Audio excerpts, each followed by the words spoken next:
Hey everybody, how's it going? This is now the minority segment. So, it's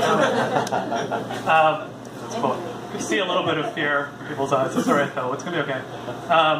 So I don't know if you guys heard that The Rock is apparently going to run for president. I don't know how you feel about that. You like that? Okay, I don't think that's a good idea. I love The Rock, but I don't think it's a good idea. I don't understand this urge in general to make, like, celebrities and politicians run for president. You know, like, we've already had one, that's too many, I think. But, like, it never happened. The opposite scenario never happens, you know? Like, I've never heard anybody say, you know who'd be great on The Real Housewives of Atlanta? Hillary Clinton. Or, you know who'd be great in the next Fast and the Furious movie? Bernie Sanders. So I think it's a bad idea. So I am an Indian person. Congratulations to anybody who guessed correctly. A cool thing that happens sometimes when you're an Indian person is people you don't know, white people you don't know, will come up to you and tell you about how much they like Indian food and ask for advice on how to make it. And I guess that's fine. I don't know if I'm the best person to talk to you about these things. You know, I just use the internet like anybody. But that would never really happen the other way around. Like, you'd never go up to a white person you don't know and just be like, hey man, nice job with hot dogs. You guys really knocked that shit out of the park. My wife and I tried making some the other night. We couldn't get the spices right.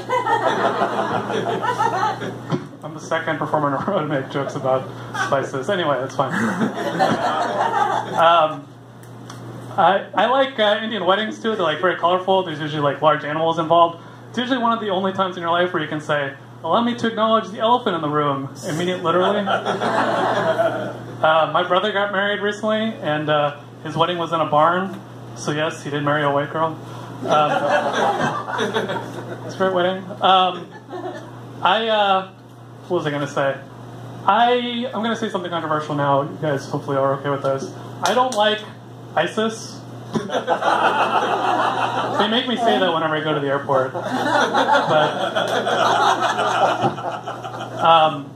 I don't like ISIS. I don't like the term. I don't like the whatever they call it, the name Islamic State, for a couple reasons. For one, I feel like there's not much Islamic about them. They're just assholes trying to use that to justify things. Also, I feel like the term Islamic State sounds like the world's shittiest safety school, you know? You're like, my dad wanted me to go to Harvard, and we got into Islamic State. It really will accept anybody. All you gotta do is write Death to America on your application essay. So I got in. Don't laugh at that. So people do weird things sometimes just to be able to tell their grandkids about it. You know what I mean? Like just have stories to tell. Like I was talking to a friend of mine recently, and she said that she joined this thing called the Polar Bear Club. Do you guys know what this thing is? Yeah, it's like where you jump into cold bodies of water in the winter. And I asked her, why did you join the Polar Bear Club? And she's like, just a cool story to tell my grandkids someday. But could you imagine what that story would be like when you tell your grandkids? You're like, yeah, you might not think I'm cool now, but when I was a young whippersnapper, I was in the Polar Bear Club. And your grandkids would be like, that's cool, Grandpa, but what's a polar bear? And you'd be like, oh, sorry about that, we screwed that up. People sometimes tell me that they think I'm pretty white for an Indian guy, which is probably one of my least favorite songs by The Offspring. Sometimes I do think that I'm like kind of disconnected from my identity, and I feel like I should go to India to like find myself, or like reconnect with my roots. But then I realized that going to India to find yourself is literally the whitest thing you can do. I would just be reenacting the plots that you'd probably love. So this is the 20th anniversary. I'm going to cut right to this. That's no segue. This is the 20th anniversary of a very important movie in my life, which is called Austin Powers, International Man of Mystery. It's responsible for the most embarrassing thing I've ever done in my life. I feel like we're all friends now, so I can tell you this story. So when I was in 5th grade, that movie had just come out. It was like towards the end of the school year for me. And I was in love with that movie, and just conveniently, my 5th grade teacher told us that on the last day of the year, we could have a talent show.